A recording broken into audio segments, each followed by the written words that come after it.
All right, good morning, everybody, and welcome to a special edition of First Fridays. I've got my friends here with me today. I'm your host, Herman Macklin, Extension Agent 4-H, and today's guest, Dr. Crystal Tyler Mackey, Extension Specialist, Community Viability, and Alan Rasmussen. Did I say that right? Rasmussen. Specialist. Thank you, Alan. And the topic today is balancing life, resiliency in the face of adversity. I'd like to welcome everybody here. Hope you're having a great First Fridays. And I'm going to turn it over to Crystal. Crystal, are you there? Good morning, Herman. I am here, and as I'm watching the participant poll, the numbers are ticking up, so it looks like people are still getting let into the session. So we may give them a couple of seconds. Okay. All right. They're rolling in. I'm glad we had a chance to do this together. And glad to have Alan on the call too. I found out he is a drummer and I'm a bass player. So maybe we'll get together and do a little gig after this is over. We'll put it on Zoom. Let's jam. That will be a fun jam session. Yes. Well, again, good morning, everyone. Crystal Tyler Mackey on behalf of the Virginia Cooperative Extension Human Development Program team and NC State University, welcoming you to this edition of Balancing Life, focusing on resiliency in the face of adversity. We are pleased to have Alan Rasmussen with us today to talk about this topic. So without further ado, I'm going to turn it over to Alan. Welcome, Alan. Glad to be here today. I'm going to I'm trying to share my screen here. Give me 1 second and we'll be started. You sharing, looks good. All right, looking good. All right, my name is Alan Rasmussen and I am a prevention specialist with Rappahannock Rapidan Community Services based in Culpeper, Virginia. I've been working for this agency since 2003. And the focus of my work has been primarily on suicide prevention as well as substance abuse prevention. I am a mental health first aid certified trainer. I am also a QPR certified gatekeeper training. And in the years I've worked at RRCS, I've trained over 40,000 youth and adult gatekeepers. I am also an adverse childhood experience master trainer and board of counseling licensed as a qualified mental health professional to work with adults and children. I do some work for National Counseling Group, home-based services, intensive in-home services, and crisis stabilization. I also teach 2 criminal justice courses for the Bachelor of Interdisciplinary Studies at the University of Virginia. And one last item about me is I'm a retired chief probation and parole officer. I worked for 28 years for the Virginia Department of Corrections and retired in 2003. So the talk today is balancing life, resiliency in the face of adversity. And these are unprecedented times. And the coronavirus pandemic is an extreme adversity that can take a mental, emotional, and physical toll on individuals of all ages, especially those suffering from a mental health disorder or those having experienced trauma in the past. We all can be experiencing grief over the loss of routines, certainty, and feelings of being safe, healthy, and protected. However, it is important to remember that times of crisis can also bring out the best in people. We have a history in this country of coming together to handle challenges and a history of being resilient. Today, I want to talk to you about characteristics of resilient people, characteristics and qualities that you can practice and develop to help you be more resilient and help you move forward during this or any other challenging time. So I want to give you a definition of resiliency that I like to work from.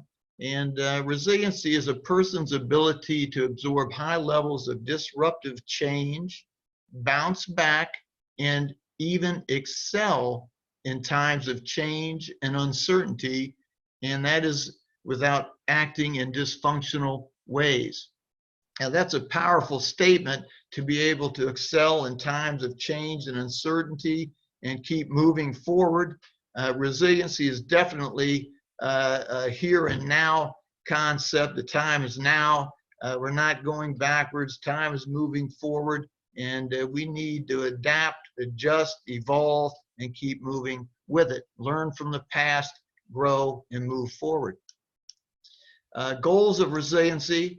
This program is to help develop skills that increase your mental and emotional strength for life's daily challenges. You'll be able to bounce back from disruptive life changes and function in this world of change. You'll develop confidence to know that you can handle whatever the future may bring. That's a powerful statement there. You'll gain strength from adversity, and you'll turn emotionally toxic situations into emotionally nutritious experiences. I want to talk about emotional reaction patterns. When there is an extreme adversity or the pandemic we're having, people can have what are called distress reaction patterns. And so I always like to build a foundation talking about emotional reaction patterns. When there is a shattering event, adversity, a challenge, a pandemic, people can react in different ways to these situations, and they can react by becoming angry, and I mean the full-blown anger, exploding, rage. And you'll see this is really a flow chart slide. When there's a shattering event, we respond in anger. This anger really, this kind of an emotional reaction does not help us move forward. People can also respond and react by going numb, taking what's going on inside, and associated with that is imploding, worrying, getting depressed, and as we all know, that can lead to physical health problems as well. Now, another reaction pattern could be to express your feelings in a useful way. If you're upset, say you're upset. If you're feeling something else, put it out in a useful way so someone can understand it and help you. One response could be, hey, I'm upset about this situation. I don't like it, but the but word comes in. So, but what am I going to do? So sometimes people try to make themselves the victim. What's new? This always happens to me. Or they can begin to say, but what can I do? They begin to cope. They start to think about how they can, what they can do to handle the situation and develop strategies to move forward. So when people begin to cope and come up with these strategies, they are beginning to resil, which is the action word for resilience. And once they resil, they can then have the potential to have the sun come out, so to speak, and thrive. We're not talking about surviving. We're talking about learning, growing, moving forward, and thriving. So the next slide, when you look at these emotional reaction patterns, it's pretty easy to see that emotional states do affect our problem-solving abilities and resiliency. Positive emotions broaden and strengthen our ability to balance our lives and be resilient in the face of adversity. And something we can do immediately, you can do this today, is we can accept responsibility for our reactions. We can do this right now. We have control over that. I also like to encourage people to keep that good spirit, keep that good energy, and do what I say, generate positive energy wherever you go. Positive emotions. I want to give you a list of these. I love it because it makes you feel good, but it's something to consider. But feelings of enjoyment, playfulness, not practical joking, that can get you hurt, but contentment, laughing, satisfaction, warm relationships, love, affection. Now, some of these negative emotions can be anxiety, fear, anger, vulnerability, helplessness, And these negative emotions narrow a person's range of thoughts and limit action choices. When I see people in distress, they usually have blinders on, they cannot think clearly, and they are definitely experiencing negative emotions. Now, when you think about problem solving, when you experience positive emotions, this opens your mind to a broad range of new ideas and possible courses of action. These positive emotions can increase resiliency. And when you experience positive emotions each day, they enhance your problem solving abilities. When faced with adversity, your mind and habits that you've created will either create barriers or bridges to a better future. I like bridges myself. I like moving forward. The struggle to bounce back and recover from setbacks can lead you to develop strengths and abilities you did not know were possible. We learn a lot about ourselves in difficult times. Resiliency can be learned and developed through practice. I love that because we're going to talk about characteristics that you can work on and learn and develop so you can become more resilient. Balancing personality traits. I want to talk about what I call balancing personality traits. These personality traits, resilient people, they can be one way and the opposite. I'm going to explain a few things and then I'll give you some examples. And so what do I mean by that? The more balancing personality traits a person has, the more flexible they can be.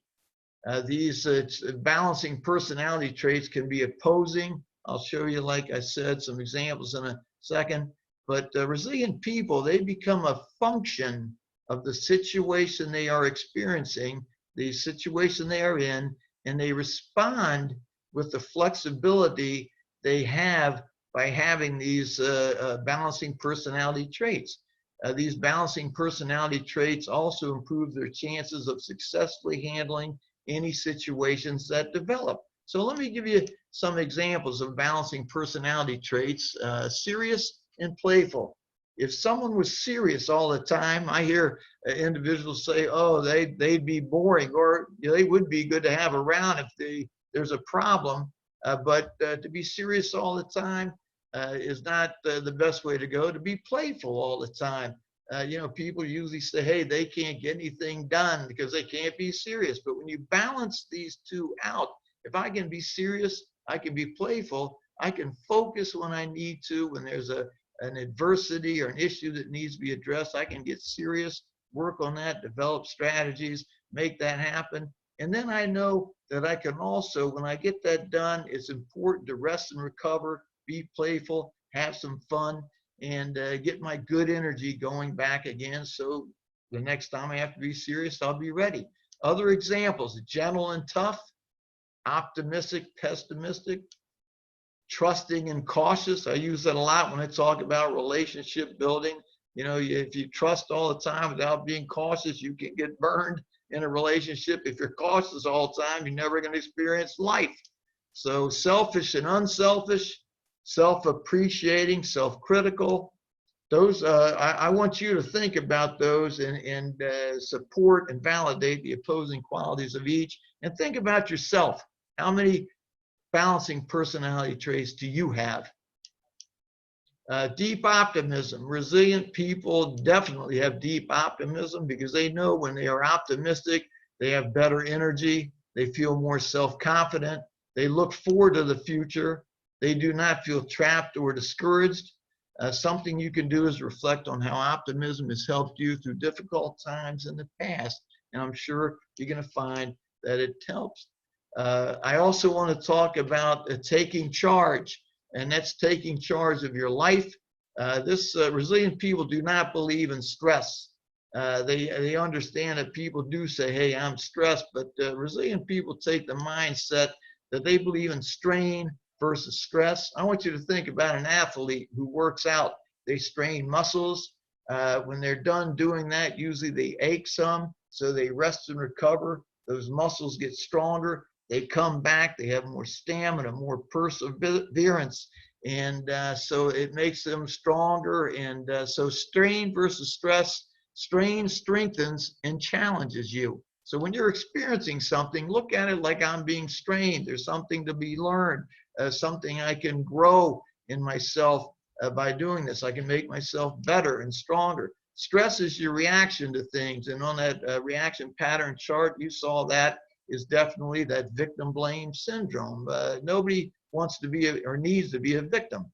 So a simple little strategy, look at what you are responsible for. Get a legal pad out and write down what you're responsible for, and then engage what you're responsible for, and then disengage like that athlete. Take a break, rest and recover, then re-engage and go back to work and be serious again. As you do this, you will be accomplishing what you're responsible for. Another key point here to take charge is focus on important things. Get another sheet of paper out and write those down. You know, what's important to me? What am I responsible for? If I focus my time on that, I'm going to be getting a lot of good things done. I'm going to feel good about that. And please always have a sense of humor in all you do. This little strategy, this process puts you in charge of your life and whatever's going on. So when you repeat this process, it'll result in you developing confidence in yourself. You'll anticipate handling something well or expect to learn something useful from it. And so what was once stressful to you becomes an invigorating workout. Like an athlete, you become stress resistant. Now, I want to talk now about balancing life and building resiliency. So I want to give you some tips here, some habits and things, some steps that you can take. Maintaining your routines and habits at work is critical during these times. Keeping healthy sleep hours. You know, I'm already hearing people say, hey, I'm not at work scene like I was. I'm having more free time, so I'm staying up later, I'm sleeping later. Try to keep those healthy sleep hours, those healthy routines. Keep a healthy diet, regular eating hours. Exercising is good, and you know, find what do things you like. If you can hike, if you can walk, if you can lift weights, whatever you do to get that, walk around the yard. Just keep yourself getting some exercise. It keeps those endorphins going. Do constructive leisure time activities. You know, I've seen people go to playing cards, games, whatever they enjoy that makes them feel good and relaxed. I like mindfulness, meditation, and yoga. We do a lot of programs with youth and adults in our local area related to the mindfulness, meditation, and yoga. Stay hydrated. And this avoid news stories if they increase fear. I did parole work for 28 years, so I can probably watch a number of news stories more often than other people can, and it doesn't bother me. But I'm seeing a lot of people get stressed over what the news stories are saying, and if it's increasing fear, stop watching them. Avoid watching these news stories. Maintain healthy and supportive relationships. And you can use Zoom, texting, FaceTime, emails, phone calls to stay in contact with others.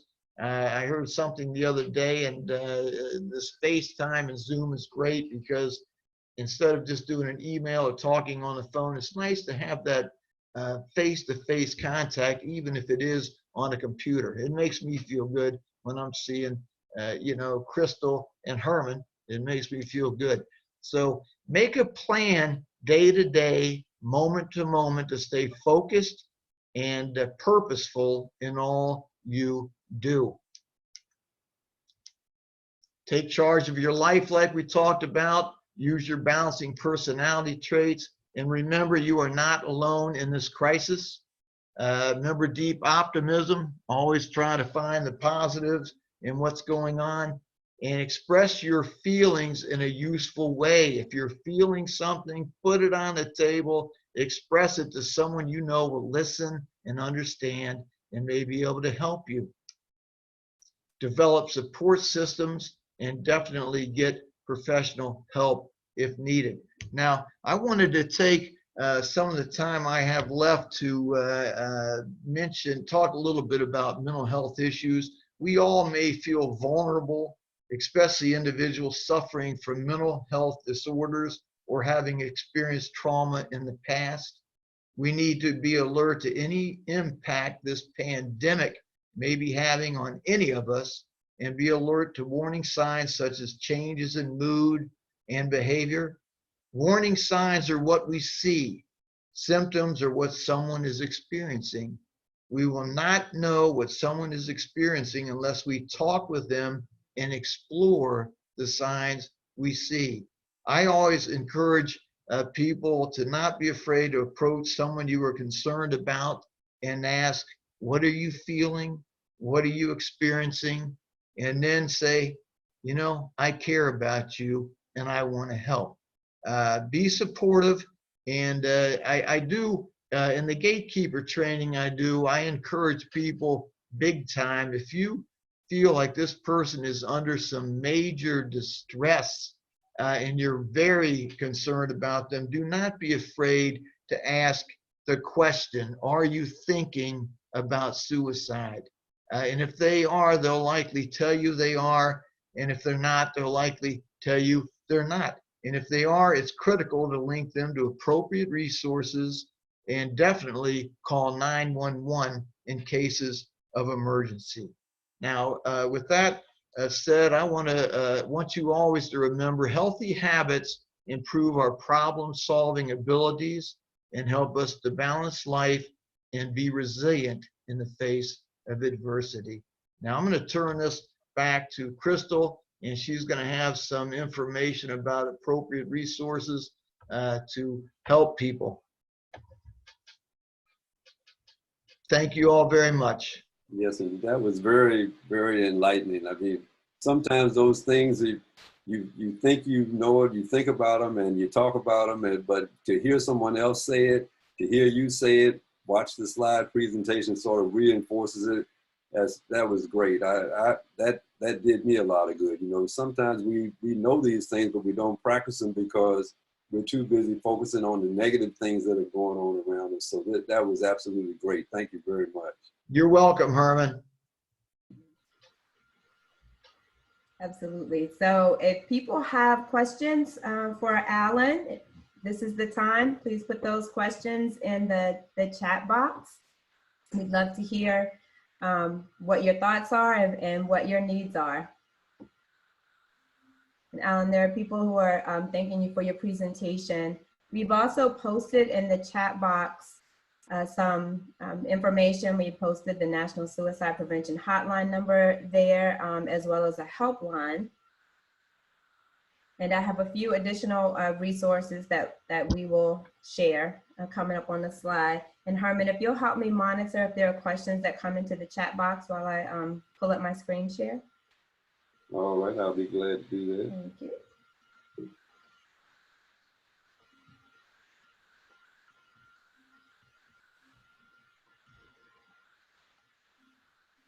And while you're working on that, I was looking at some of the things about, you know, thinking positive, and, you know, even if you're not having mental problems, this thing is really a mental challenge that we're going through right now. Constantly being bombarded, social media giving you all these, oh, you need to do this, you need to do that, and the only way you're going to make it through this is do that. And it's so much information coming from so many different places. You don't know what's true, what's not. Even when you're watching the news, you don't know what to believe. So it's a very trying time mentally for everyone, and especially folks that have mental problems, mental issues, like you said. But I mean, it's a big mental issue for just the average person. Hey, Herman, I love that you use that word challenge too, because when we see it as a challenge, we can get our competitive drive going and say, hey, I'm going to take this on. I'm going to try to overcome this, and I'm going to work to do that. And so I like it. That makes you proactive and gets you taking charge of the situation. Yes, indeed. And that was one of the big things I got out of what you said, was just looking at it as a challenge and building yourself up, you know, as opposed to, oh my God, what am I going to do? You know, you look at it as, hey, I got to take this on. You know, this is a challenge. And you mentioned negativity too. That negativity definitely. I read something just this morning about negativity, how a lack of self-confidence generates out of that negativity. And when we're positive, we're optimistic, we're taking it on as a challenge, it can build our self-confidence. Yes, indeed. Mind over matter. I've heard that from a lot of my health nut friends, is that don't let it stress you out, because if you get scared, your immune system reacts differently, and you even break down your own immune system by adding that fear.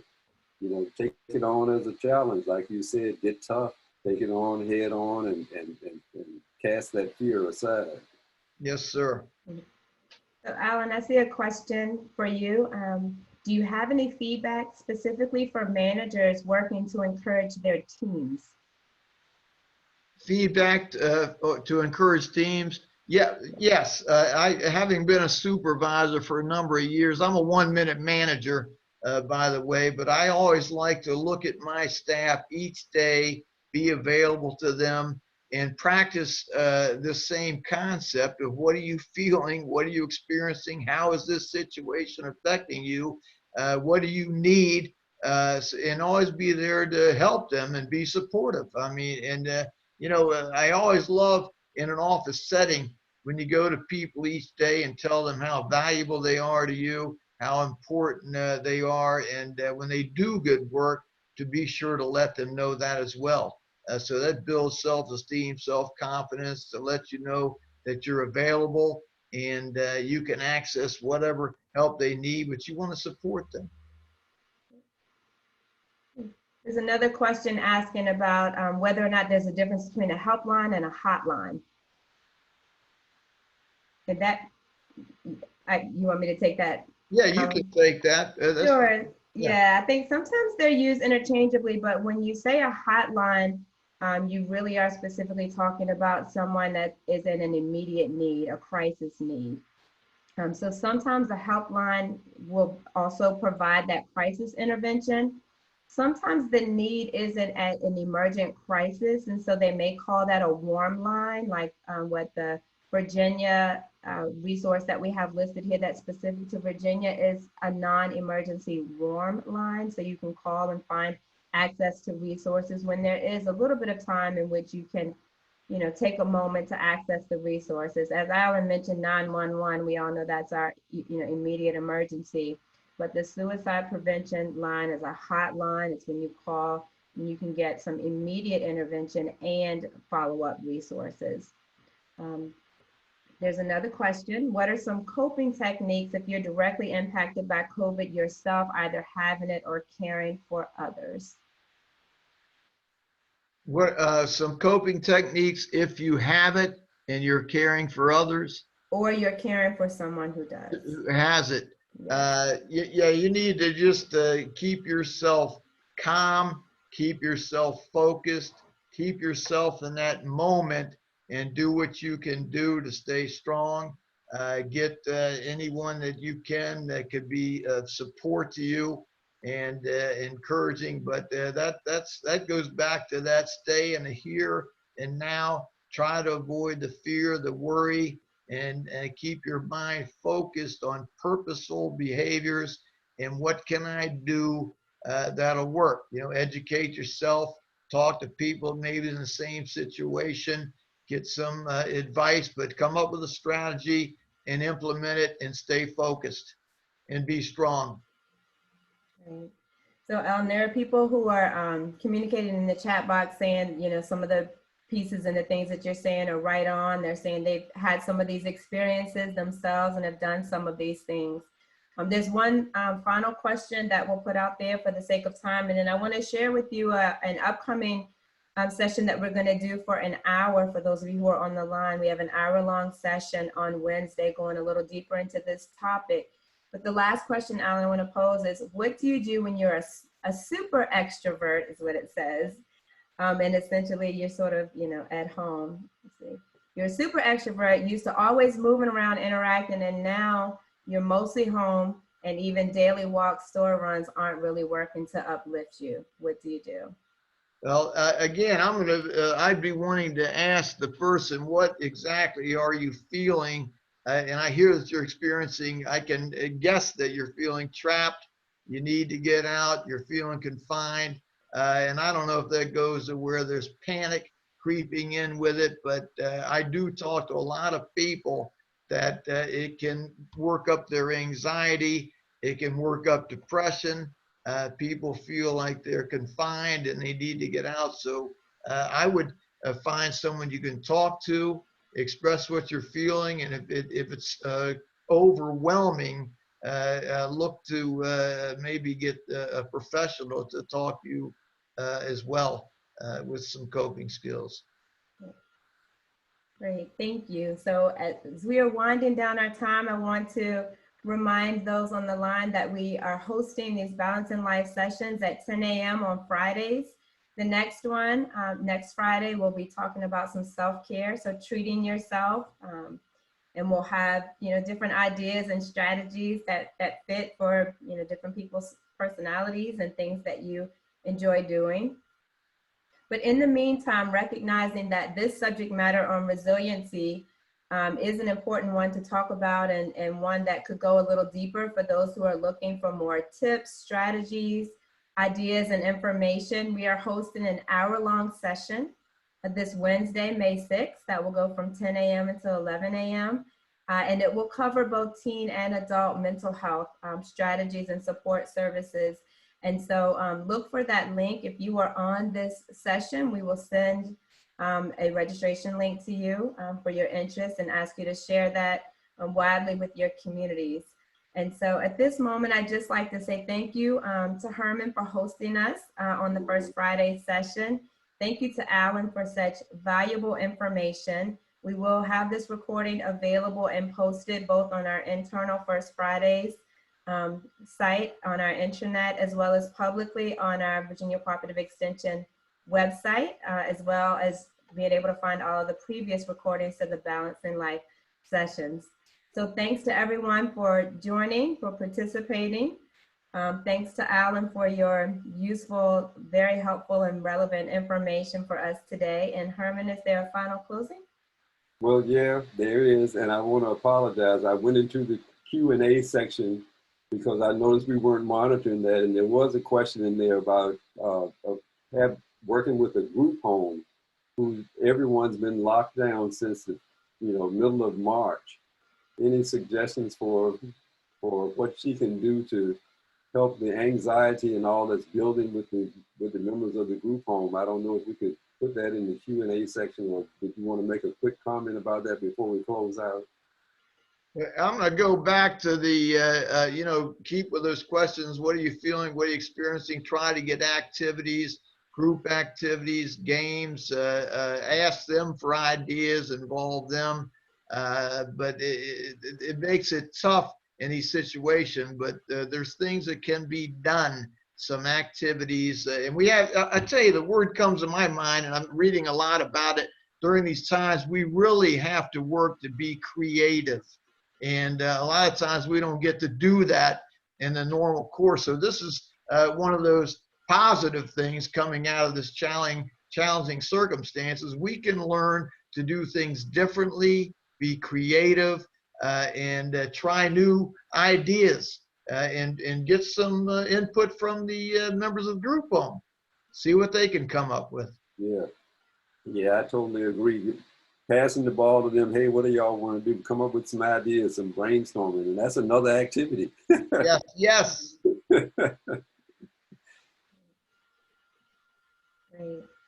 Well, thanks to all. And if you have follow-up questions, feel free to email those. You can send them to my direction, and I will get them to Alan if I can't answer them. I've just put that in the chat box. It's cmtyler@vt.edu. And with that, I wish everyone a great weekend.